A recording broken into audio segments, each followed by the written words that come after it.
Mister Good बोले। Yes sir. Please आइए। हाँ। ये लीजिए। कैसा लग रहा है? हेवन। Thank you.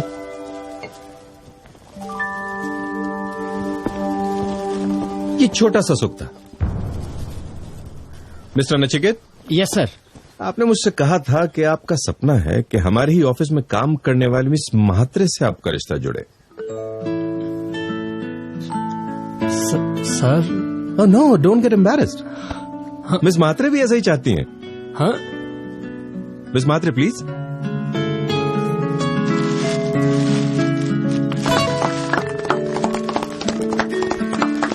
देखिए इनकी आंखों में प्यार देखिए, खुशी देखिए। मिस्टर श्रीनिवासन। Yes sir.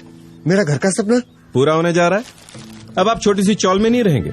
मेरी ऑफिस की नई ब्रांच में आप मैनेजर होंगे। आपकी सैलरी 85,000 रुपीज से बढ़ाकर 1,15,000 की जाती है और आपकी 10 साल की सेवा को ध्यान में रखते हुए आपको इंटरेस्ट फ्री लोन दिया जा रहा है 15 लाख रुपए का। Thank you sir. Thank you. Thank you. No, don't thank me, you fully deserve it. Please seat.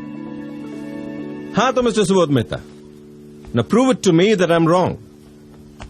ये सब लोग जो इस समय अनुभव कर रहे हैं सुख का, वो सुख नहीं, ये भ्रम है। Prove it. और मैं कहीं सुनी नहीं, खुद के अनुभव की बात कर रहा हूं। और सिर्फ मेरी या इन लोगों की नहीं, इस दुनिया के मैक्सिमम लोगों की बात कर रहा हूं। इस सुख को कैसे झुटला सकते हैं आप?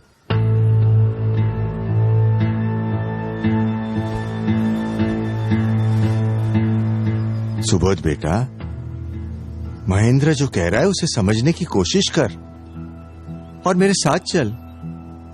मेरी कंपनी अभी भी तेरा इंतजार कर रही है बेटा।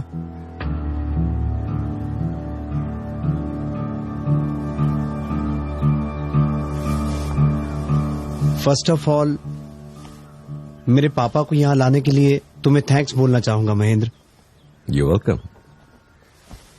यहां हो सकता है पापा मेरे मन की बात सुने और उसे समझने की कोशिश करें। अगर तुम सही साबित हुए तो।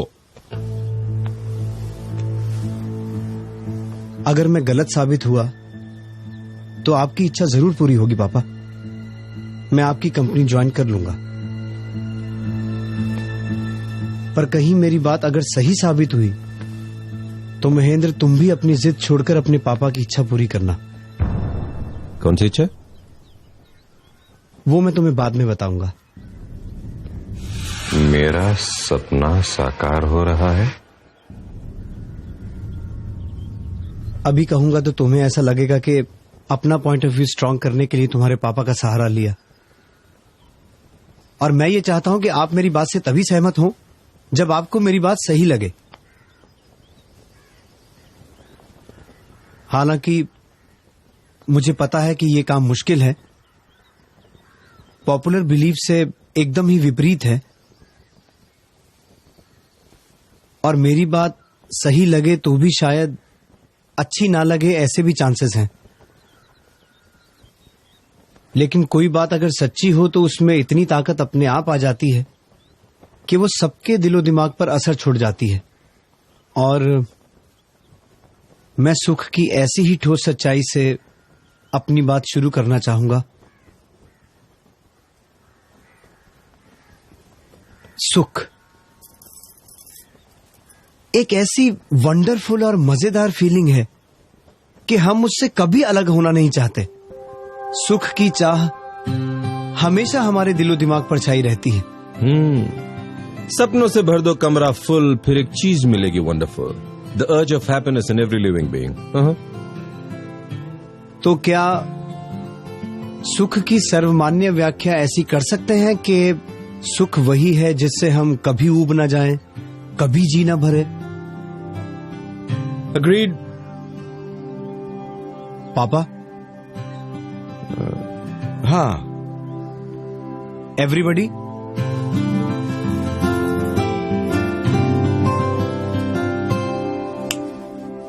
सॉरी सर, सॉरी, वो बस बिगड़ गई, फिर मैं चल कर आया और धूप इतनी तेज थी कि। एक मिनट भाई, आप जरा यहाँ आएंगे? भाभी 2 गिलास शरबत मिल सकता है? हाँ। ऐसा शरबत जो मन को ठंडक दे, सुख दे।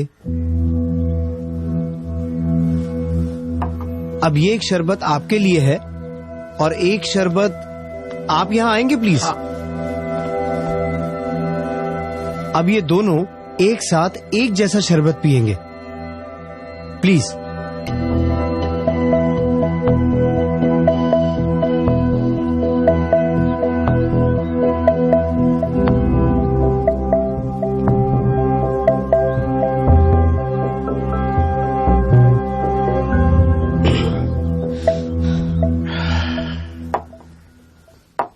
अब इन दोनों में से किसको ज्यादा सुख मिला?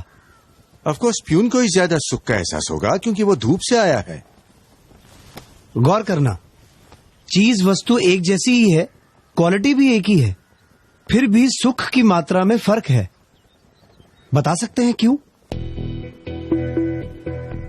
सिंपल है, मैं यहाँ छाव में बैठा था इसलिए मुझे शरबत की प्यास कम थी, और ये धूप से आए तो। Sorry to interrupt. प्यास का अनुभव सुख है या दुख? ऑफ कोर्स लुक, प्यास किसे अच्छी लगती है? ये बात आप लोग ध्यान में रखना प्लीज। कंटिन्यू। मुझे प्यास कम थी और ये धूप से आए इसलिए इन्हें प्यास ज्यादा थी, इसलिए सुख का अनुभव तो इन्हें ही ज्यादा होगा ना।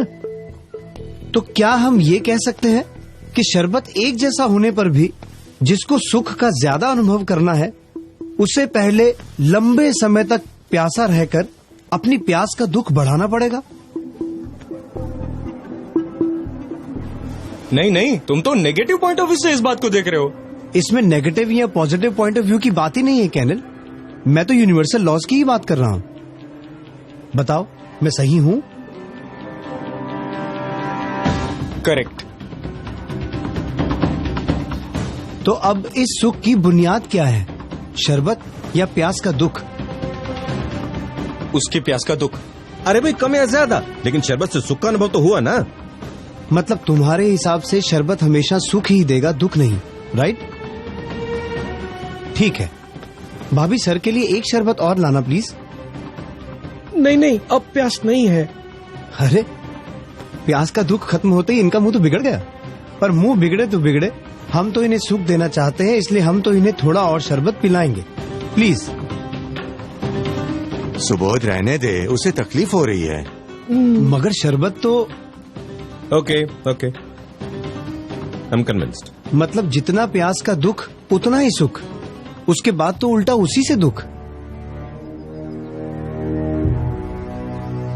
इनका बिगड़ा हुआ मुंह हम सबने देखा, राइट महेंद्र? ठीक है, आप लोग जाइए, थैंक यू। अब आप मिस्टर जिनका चौल से फ्लैट में शिफ्ट होने का सपना है, यहां और कोई है जो झोंपड़े में रहता है? हाँ, मैं। आप खुश हैं झोपड़े में? नहीं साहब, घर एक हो पर घर पक्का हो, इसीलिए मेहनत कर रहा हूँ। तो जब तक घर पक्का बन नहीं जाता, उसकी इच्छा आपको सुख देती है या दुख? दुख। बैठिए। अब बताओ महेंद्र, इच्छा में सुख है या दुख? ओके। अब और कोई जो फ्लैट में रहता हो लेकिन बंगलों में जाना चाहता हो? Sir, me and I am also working very hard for it. तो अब बताओ, किसको ज्यादा सुख मिलेगा? तीनों को अलग अलग घर चाहिए, तीनों उसके लिए पूरी मेहनत भी कर रहे हैं। एंड जस्ट इमेजिन कि उनको अपना मनचाहा घर मिल जाता है, तो घर में पहला कदम रखते ही सबसे ज्यादा सुख किसको मिलेगा? भाभी? तीनों को एक जैसा ही सुख मिलेगा। क्यों? घर की क्वालिटी और घर की कीमत तो अलग अलग है। हाँ, फिर भी तीनों की चाह तो एक जैसी है ना, तो सुख भी एक जैसा ही मिलेगा। मतलब घर की क्वालिटी अलग अलग, फिर भी घर पाने की इच्छा और मेहनत की पीड़ा एक जैसी होने की वजह से पीड़ा के शमन का आनंद भी एक जैसा। हाँ, लेकिन घर सुख तो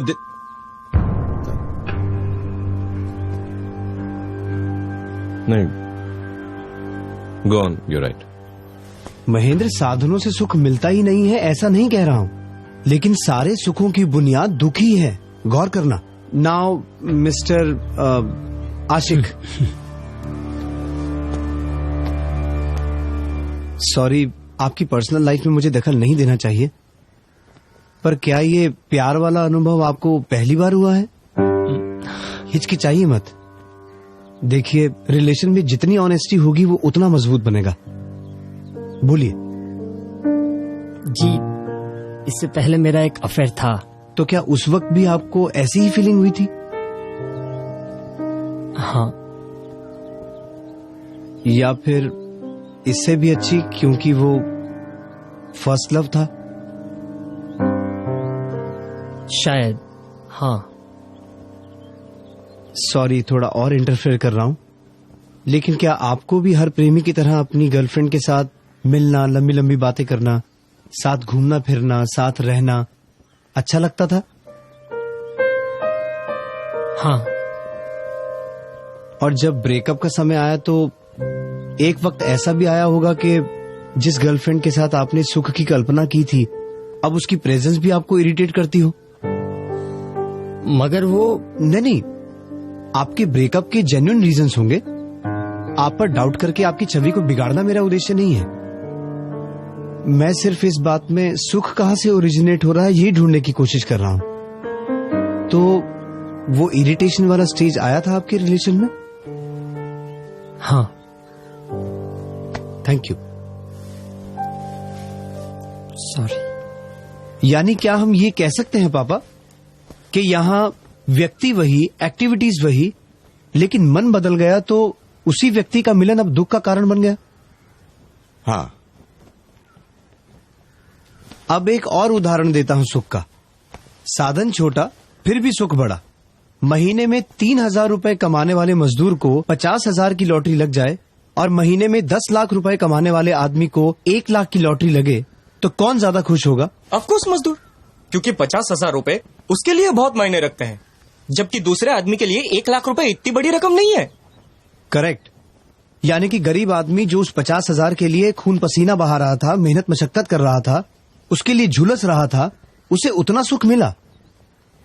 लेकिन श्रीमंत आदमी की तड़पन 1 लाख रुपए जितनी छोटी नहीं थी। उस बेचारे को तो शायद 50 लाख रुपए मिलते तब जाकर सुख मिलता। राइट पापा?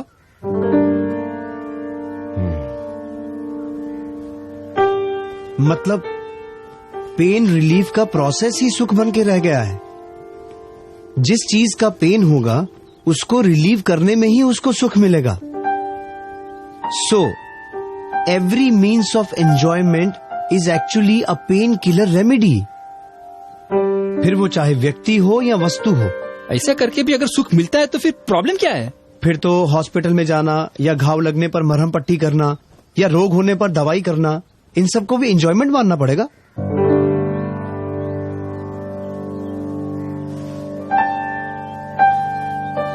अब एक उदाहरण और देना चाहता हूं जहां व्यक्ति एक है, चीज एक है, पर सुख अलग अलग है।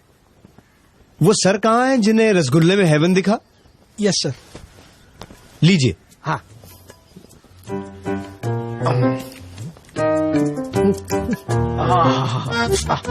एक और।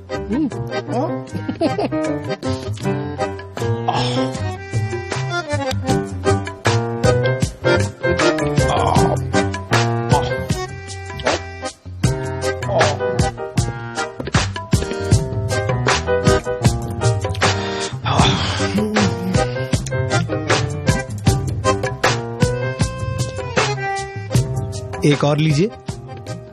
नहीं बस। प्लीज। एक और। नहीं साहब, उल्टी हो जाएगी। श्योर नहीं चाहिए? नहीं सर। ठीक है, थैंक यू। आप बैठिए। मतलब जैसे जैसे तृष्णा का दुख घटता गया, सुख भी घटता गया, और जैसे ही तृष्णा का दुख गायब, सुख भी गायब, उल्टा दुखदायक बन गया। इससे प्रूव होता है कि सारे भौतिक सुख वस्तु आधारित या व्यक्ति आधारित नहीं, बल्कि दुख आधारित होते हैं।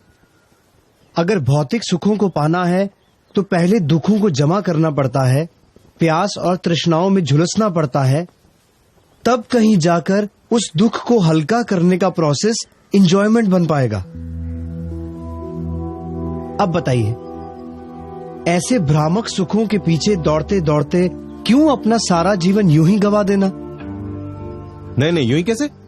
जो लोग सक्सेसफुल होते हैं, मेहनत, बुद्धि और लगन से सक्सेस हासिल करते हैं, उनके जीवन को यूं ही गवा देना कैसे कह सकते हैं? ठीक है, एक नजर ऐसे सक्सेसफुल लोगों की जिंदगी पर भी डाल लेते हैं। होता यह है कि बचपन में खिलौनों में सुख दिखता है, थोड़ी समझ आते ही दुनिया को नए नजरिए से देखने लगते हैं। तब खिलौने छोड़कर यार दोस्त, होटल, सिनेमा, प्यार, मोहब्बत, इन सब में ही दुनिया भर का सच्चा सुख है ऐसा मानने लगते हैं। पर मैच्योरिटी आते ही सेफ एंड सिक्योर भविष्य में सुख नजर आने लगता है।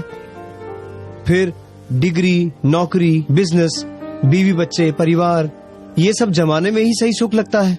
ये सब मिलता है तो अगली स्टेज में best in business and best in society बनने की कोशिश रहती है।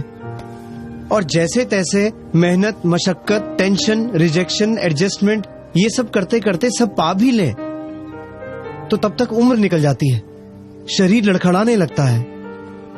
तब परिवार से सच्चा सुख मिलेगा ये सोचते हैं, पर तब तक तो उनकी अपनी सुख पाने की यात्रा शुरू हो चुकी होती है। उसमें चाहते हुए भी वो आपको कितना समय दे पाएंगे? अब बताओ महेंद्र, इस पूरी जीवन यात्रा में कहीं भी किसी भी वस्तु या व्यक्ति की वजह से कहीं भी ऐसा सुख मिलता है जिससे हम कभी ऊब ना जाएं, जिससे कभी जी ना भरे? ऐसा सुख मिलता है?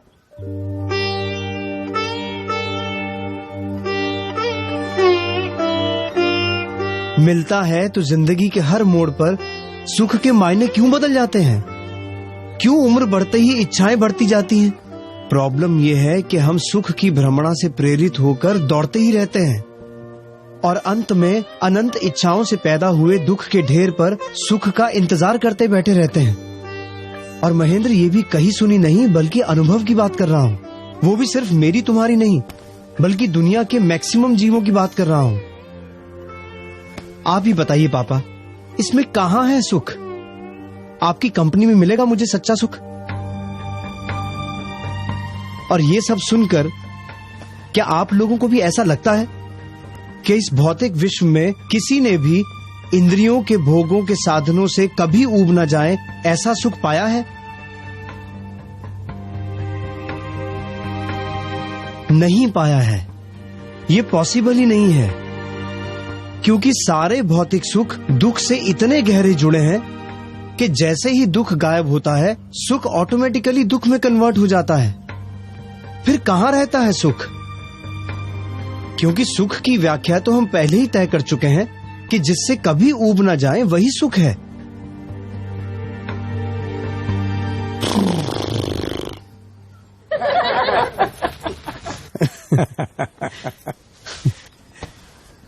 आई नो बाबू भाई, तकलीफ होती है। अच्छा नहीं लगता जब कोई आपके जीवन भर के बिलीफ को तोड़ दे, झुठला दे। पर सच को नजरअंदाज करोगे तो बेवकूफी होगी। I know it is difficult. हमारी बुद्धि उसे मान भी ले लेकिन ईगो उसे स्वीकारती नहीं है।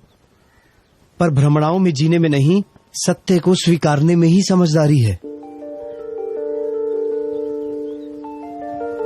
He is right. ये हाइला, महेंद्र बाबूजी बोले। बाबूजी, अरे सुबह, thank you very much, thank you very much. अरे वाह, चमत्कार हो गया। बापूजी,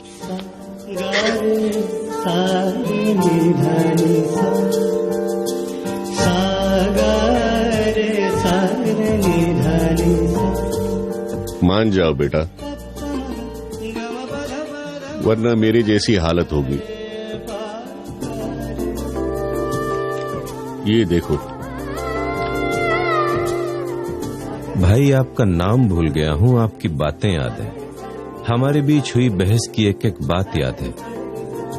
सक्सेस के नशे में जिस सत्य को नकारा था, बुढ़ापे और बीमारी में वही सच अनुभव बनकर मेरे सामने आया।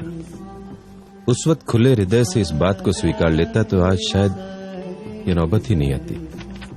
खैर, मैं चाहता हूं कि जो गलती मैंने की वो मेरे बच्चे ना करें और अपने जीवन को पशु समान बनाकर ना गंवाएं। क्या आप मेरा इतना काम कर सकते हैं? मेरे बच्चों को वही बात समझा सकते हैं जो आपने मुझे समझाई थी? प्लीज। कुछ साल पहले इंसिडेंटली हमारी मुलाकात हुई थी। तब आपके पापा ने भी मेरी बात मानने से इनकार कर दिया था। ईगो। पर जैसे जैसे वक्त बीतता गया मुझे लगने लगा कि मैं दुखों के ढेर पर बैठकर सुख का इंतजार कर रहा हूं मैं। और वो ये नहीं चाहते थे कि आप सबकी दशा भी ऐसी ही हो,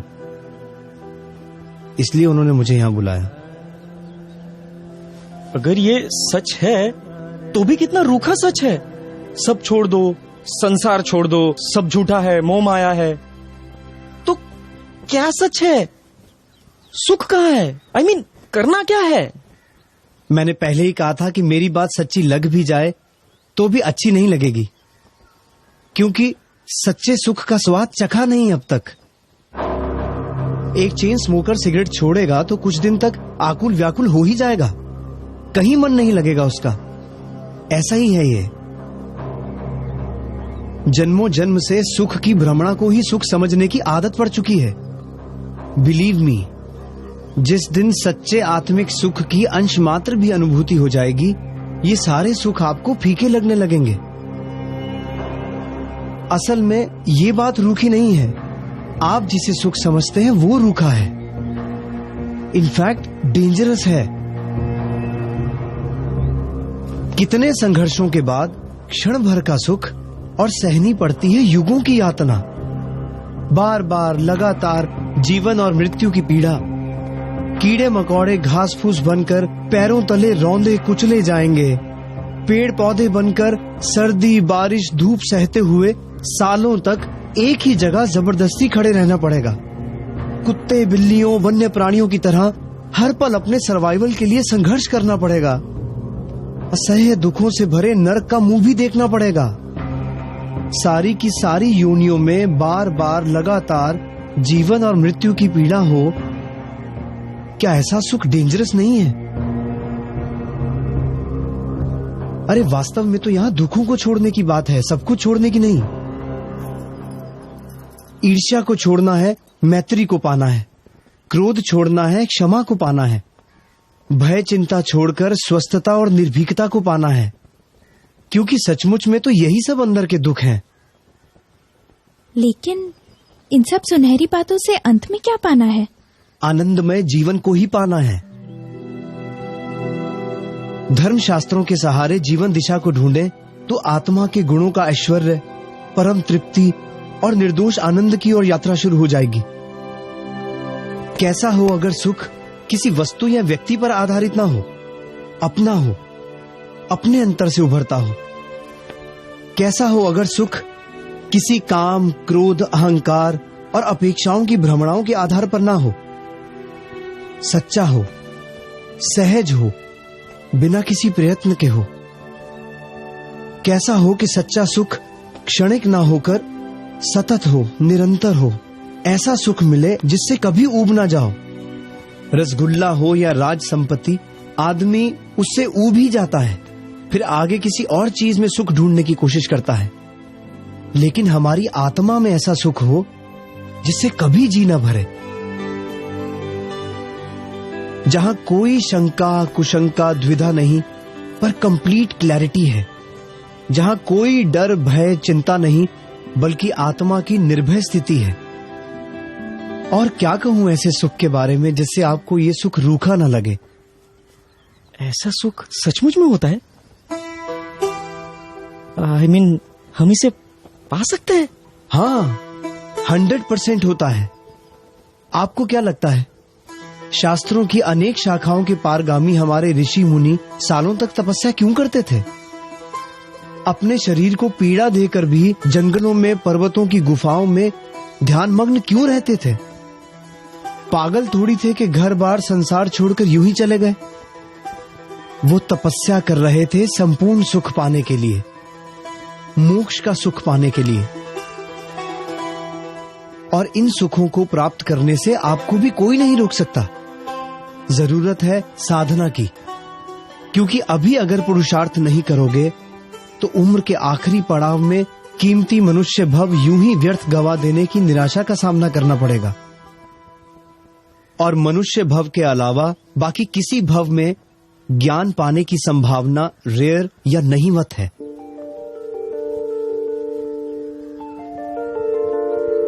आपको क्या करना है महेंद्र, सोच लो। मोक्ष नाम की वंडरफुल चीज चाहिए या इसी दुख आधारित सुख की भ्रमणा में ही जीते रहना है?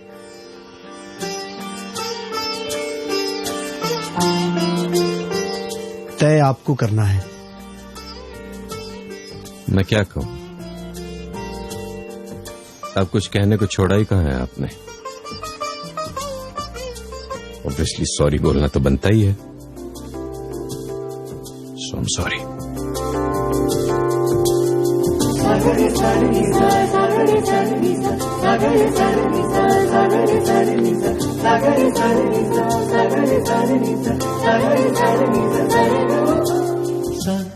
और अब ये भी बता दो कि आगे क्या करना है इस मोक्ष नाम की वंडरफुल चीज को पाने के लिए।